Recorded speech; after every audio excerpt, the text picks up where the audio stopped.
So, yan nga guys, naluto na yung ating pusit. So, naghihintay na lang po kami na yung aming kanin ay maluto. At magbe-breakfast na po kami. So,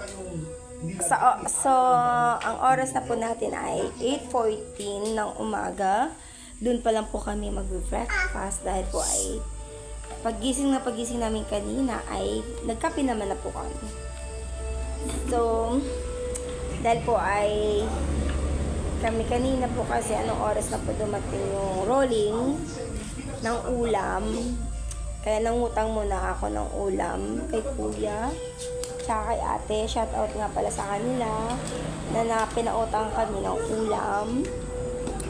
Ang bayad po ay pagdating na po ng aking asawa galing trabaho. So ngayon guys, update ko na lang po kayo no pag okay na po yung aming kanin at pwede na po kami kumain for breakfast.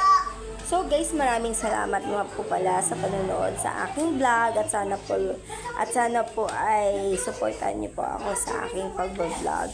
And paki-like and subscribe na din po yung aking YouTube and sakali din po pindutin niyo na po yung bell. Ano yung tawag yun? Ano nga tawag doon sa bell? Notification bell? Yun ba yun? Notification bell.